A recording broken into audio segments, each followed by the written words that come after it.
ভাই তুই বেঙ্গল থেকে কতদিন আসছিস? নাম সম যে হ্যাঁ হ্যাঁ যে আজই আসলো ভাই। ও এবার দেখা যাবো মোক নিয়ে যাস তো। ঠিক আছে তোকে আমি নিয়ে যাবো, ঠিক আছে ঠিক আছে। বেতন কয় টাকা লাগে? বেতন 3,000 টাকা রে, বেশি না। তাইলে আমি না যাম রে ভাই।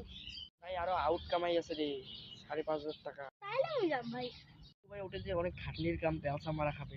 তাইলে আমি না যাম ভাই। পেলসা মারি এসে যদি একবার বিজনেস থাকিস তাহলে কোনো মনেই হবে না তো। তাইলে আমি যাম ভাই। ভাই মালিক কাছে শেষটা টাকা দিতে চায় না। তাইলে আমি না যাম ভাই।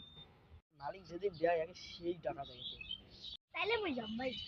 ঠিক আছে তাহলে তুই জামা কাপড় রেডি করিস, কালকে যাবো। আচ্ছা, ঠিক আছে তো কালকে সকাল সকাল তুই রেডি হয়ে থাকিস তুই আসিস। ওটা যে যাবো তোর টাকা আছে? কয় টাকা লাগে যাইতে? যাইতেও না 10 থেকে 12,000 টাকা লাগে। তাইলে আমি না যাম ভাই। করিস কে, মোট টাকা দিয়ে নি। আমি যাম ভাই। ওটা রুম ভাড়া নিয়ে টাকা খায়, রুম ভাড়া টাকা দেওয়া হয়। তারপরে তোর কাজ কে বুঝি রে।